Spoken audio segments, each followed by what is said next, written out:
नमस्कार, आइए बातें करते हैं कुछ नेपाल के 4-5 समाचारों की। तो दोस्तों, अभी आपने भारतीय मीडिया में देखा होगा कि ये बताया जा रहा है कि चीन ने नेपाल को ठग दिया। यानी चीन ने नेपाल को 6 जहाज दिए थे, वो जहाज किसी काम के नहीं है। तो थोड़ा उसके बारे में हम आपको जानकारी देते हैं। हालांकि इस पर हम 3 महीने पहले ही वीडियो बना चुके हैं। 15 गते सावन से जो नेपाली मिति है, उस दिन से ये जो 6 जहाज हैं पूरी तरीके से नेपाल में बंद हो जाएंगे।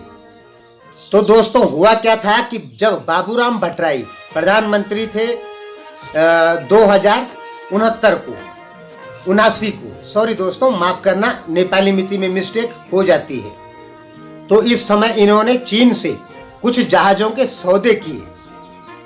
तो चीन ने इन्हें जहाज दिए MA60 2 जहाज, Y12 4 जहाज।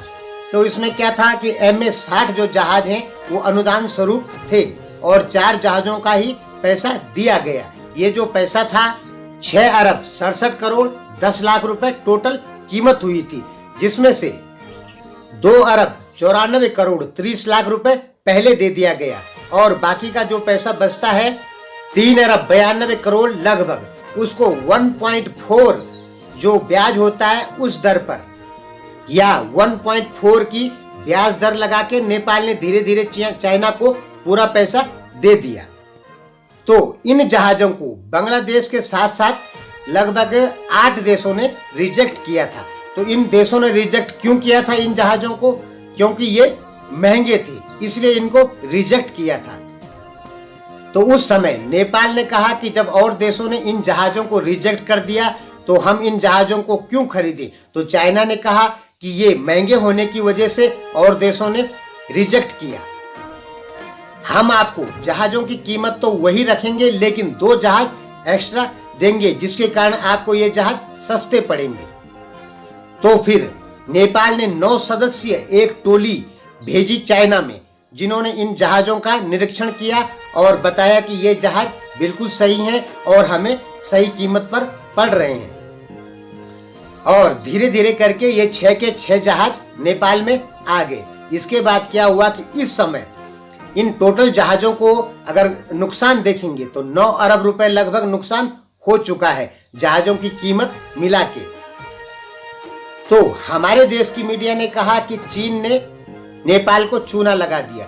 ठीक है, अब नेपाल की मीडिया के जो मीडिया एंकर लोग हैं, थिंक टैंक लोग हैं, वहां के जो बड़े बड़े हैं थिंक टैंक, वो कह रहे हैं कि ये जो जहाज थे ये नेपाल एयरलाइंस की कमी के कारण फ्लॉप हुए, क्योंकि 6 के 6 जहाजों को एक साथ संचालन नेपाल एयरलाइंस नहीं कर पाया। और इन थिंक टैंक लोगों का कहना है कि जब ये जहाज मेंटेनेंस में जाते थे तो इनकी मेंटेनेंस नहीं होती थी।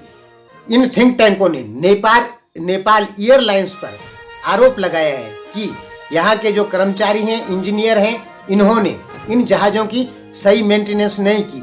2-2, 3-3 साल से ये जहाज ग्राउंड में ही पड़े रहे। यानी ये सब जहाज एक साथ संचालन करने में नेपाल एयरलाइंस फ्लॉप हो गया। यानी नेपाल एयरलाइंस इन 6 के 6 जहाजों को एक साथ संचालन नहीं कर पाया, इस कारण ये जहाज फ्लॉप हो गए। ऐसा कहना है नेपाल के बड़े थिंक टैंक लोगों का। तो यहाँ के थिंक टैंक लोगों ने नेपाल एयरलाइंस को ही दोषी माना है, चाइना को दोषी नहीं माना है।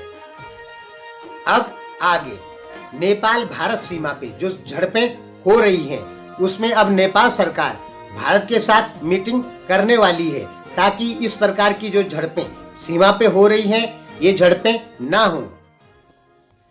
नेपाल में सावन 21 गते से भीतरी जो उड़ानें हैं वो चालू हो जाएंगी और 1 गते भादों से जो अंतर्राष्ट्रीय उड़ानें हैं वो चालू हो जाएगी। कांग्रेस पार्टी के एक नेता हैं भंडारी, उन्होंने कहा है कि नेपाल को अब हिंदू राष्ट्र घोषित करना होगा, जिससे कि नेपाल को आर्थिक लाभ होंगे। दुनिया भर के जो हिंदू लोग हैं वो नेपाल में आएंगे, जिससे नेपाल को बहुत ही ज्यादा लाभ होगा।